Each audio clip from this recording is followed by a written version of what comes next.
দেশে অর্থনৈতিক উন্নয়ন, দারিদ্র্য বিমোচন, কর্মসংস্থান সৃষ্টির জন্য প্রাণী সম্পদ খাতে সরকার এবং প্রাইভেট সেক্টরের যে ভূমিকা আছে তা আজ সবার সামনে দৃশ্যমান। জাতীয় পর্যায়ে এত বড় পরিসরে প্রাণী সম্পদ সপ্তাহ পালন এবারই প্রথম হয়েছে। এর আগে প্রাণী সম্পদ সপ্তাহ পালিত হয়েছে, তবে জাতীয় পর্যায়ে আয়োজন করা হয়নি। আমরা প্রতিপাদ্য রেখেছি দেশীয় জাত, আধুনিক প্রযুক্তি, প্রাণী সম্পদে হবে উন্নতি। এর কারণ দুটি। এক, আমাদের প্রাণী সম্পদের বিশেষ করে গরু, ছাগল, মুরগির যেসব জাত রয়েছে তার বৈশিষ্ট্য একেবারে অনন্য। এই ছোট্ট দেশেও এক এক এলাকায় গবাদি পশু, ছাগল এবং হাঁস মুরগির ভিন্ন ভিন্ন বৈচিত্র্য রয়েছে। পাহাড়, সমতল, চর, বিল, হাওরে এই বৈচিত্র্য দেখা যায়।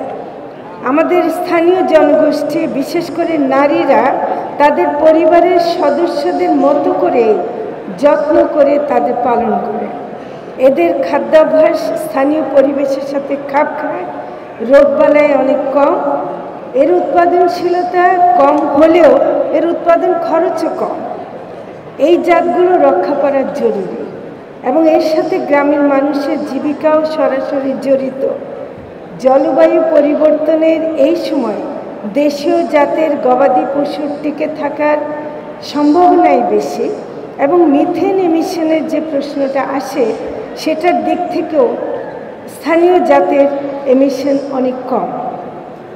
দেশীয় জাত রক্ষার বিষয়ে বাংলাদেশ প্রাণী সম্পদ গবেষণা প্রতিষ্ঠানে বিভিন্ন কেন্দ্রে গবেষণা হচ্ছে।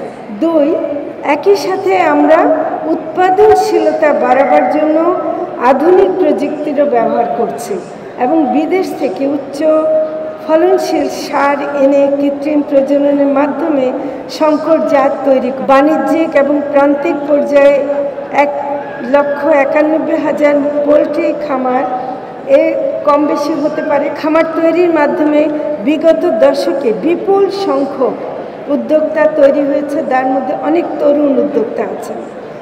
দেশে প্রতিদিন গড়ে 6,68,00,000 ডিম উৎপাদিত হয়। আমাদের দেশে উদ্যোক্তারা এই বিষয়ে ভালো অবদান রাখছেন। দেশে অর্থনৈতিক উন্নয়ন, দারিদ্র্য বিমোচন, কর্মসংস্থান সৃষ্টির জন্য প্রাণী সম্পদ খাতে সরকার এবং প্রাইভেট সেক্টরের যে ভূমিকা আছে তা আজ সবার সামনে দৃশ্যমান।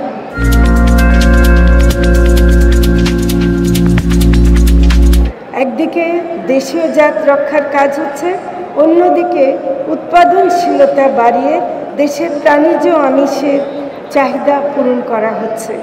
আজকে আমরা 5টি ক্যাটাগরিতে ব্রোঞ্জ, রৌপ্য ও স্বর্ণপদক দিয়েছি, 15 জনকে দিয়েছি। আগামীতে কিন্তু ক্যাটাগরি আরও বাড়ানো হবে। ভোলার মহিষের দই জিআই পণ্য হিসেবে স্বীকৃতিও পেয়েছে। উপকূলীয় এলাকা ছাড়াও নদীর মহিষ যেমন পদ্মা ও ব্রহ্মপুত্র অববাহিকায় পাওয়া যায়। সিলেট বিভাগে জলাভূমির মহিষ পাওয়া যায়, তবে সবচেয়ে বেশি 54% প্রায় উপকূলীয় অঞ্চলে পাওয়া যায়। বাংলাদেশের উপকূলীয় অঞ্চল সিলেট এবং সুনামগঞ্জের হাওরে মহিষের সংখ্যাও কম নয়।